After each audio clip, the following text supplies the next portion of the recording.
Assalamualaikum warahmatullahi wabarakatuh. Halo teman-teman semua. Perkenalkan, kami dari kelompok 7 dalam mata kuliah membaca Universitas Indraprasta PGRI akan mempresentasikan materi yang berjudul Pemilihan Bahan Bacaan. Sebelum memasuki materi, izinkan saya untuk memperkenalkan anggota kelompok kami. Yang pertama ada Anissa Nuraini, lalu kedua ada Tiara Suharti, dan yang ketiga ada Daryl Thomas. Assalamualaikum warahmatullahi wabarakatuh. Di sini saya akan menjelaskan apa itu pengertian dari membaca. Membaca adalah memberi makna terhadap bahasa tulis, yakni kegiatan membaca yang paling berdasar dari proses membaca, ialah pengertian, yang bermaksud memperoleh dan menciptakan gagasan, informasi, serta imajinasi mental dari segala sesuatu yang dicetak dan terdapat makna agar mudah dipahami. Karakteristik pemilihan bahan bacaan. Dalam proses pembelajaran, seorang guru harus kreatif dan inovatif dalam mencari bahan bacaan yang akan disajikan kepada siswa. Banyak sekali bahan bacaan yang dapat dijadikan sebagai sumber dan bahan ajar. Namun seorang guru sebaiknya perlu mengetahui setiap karakteristik bahan bacaan yang dipilih sebagai bahan ajar. Pada dasarnya seorang pembaca pun hendak perlu mengetahui karakteristik bahan bacaan yang dipilih, sehingga ia dapat dengan mudah memahami isi bacaan sesuai dengan tujuan membacanya. Dalam hal ini, sebelum seseorang memilih suatu bacaan, ia harus memenuhi setiap tahap-tahap sebagai berikut. Yang pertama, mencari bahan-bahan bacaan. Yang kedua, memilih sendiri bahan yang akan dibaca. Yang ketiga, melangkah sendiri membaca bahan bacaan yang telah dipilih. Tujuan karakteristik pemilihan bahan bacaan: mempermudah seseorang dalam mengetahui atau memahami isi bacaan sesuai dengan bacaannya, dan memudahkan seseorang dalam mendapatkan suatu informasi yang mereka butuhkan. Pada dasarnya, bahan bacaan itu terbagi atas bacaan ilmiah dan bacaan sastra. Saya, Anissa Nuraini, akan menjelaskan tentang bacaan ilmiah. Kata ilmiah diartikan sebagai bersifat ilmu atau memenuhi syarat kaidah ilmu pengetahuan. Bacaan ilmiah yaitu bacaan yang berisi ilmu pengetahuan atau informasi yang ditulis dengan bacaan yang lugas, praktis, dan efisien. Bacaan ilmiah terbagi atas dua macam menurut Tarigan, yaitu teks ilmiah populer dan teks ilmiah akademik. Teks ilmiah populer yaitu teks yang ditulis dengan gaya bahasa populer untuk dimuat di media massa. Nah, teks ilmiah populer ini mempunyai karakteristik sebagai berikut. 1. Isinya memuat keadaan orang lain, terutama yang menyangkut keberhasilan dan penderitaan. 2. Sesuatu untuk meyakinkan diri sendiri bahwa orang lain pun mempunyai masalah seperti yang kita alami.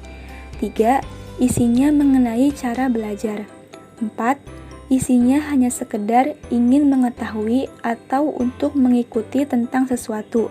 Bahasanya praktis, sebab efisien dan efektif. 5. Struktur teks bacaan dimulai dengan kesimpulan atau sebagai klimaks dan diakhiri dengan perincian. Lalu kemudian ada teks ilmiah akademik, yaitu teks yang biasa ditulis oleh kalangan kampus perguruan tinggi, baik dosen maupun mahasiswa, karena dalam membuat sebuah teks ilmiah akademik ini membutuhkan suatu hasil dalam sebuah penelitian. Teks ilmiah akademik ini memiliki karakteristik yang isi garis besarnya dipilih menjadi 5 jenis menurut Tarigan, yaitu 1. Isinya meninjau sebuah hasil penelitian. 2. Isinya menggunakan aturan mengimplementasikan suatu teori. 3. Isinya membantah, menyempurnakan mengimplementasikan suatu penelitian. 4. Isinya berupa penyajian suatu hipotesis.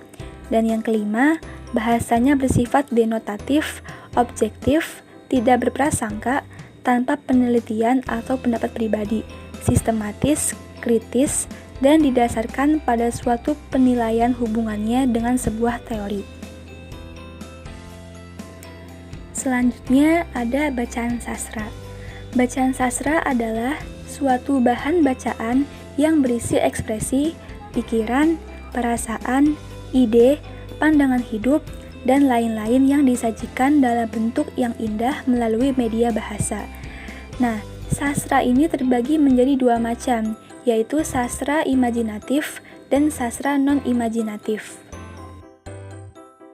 Selanjutnya mengenai sastra imajinatif. Sastra imajinatif ialah bahan bacaan yang isinya ditulis berdasarkan daya khayal sang pengarang. Karakteristik sastra imajinatif adalah yang pertama, bahasanya konotatif, bukan bahasa sesungguhnya. Memiliki makna atau arti lebih dari satu.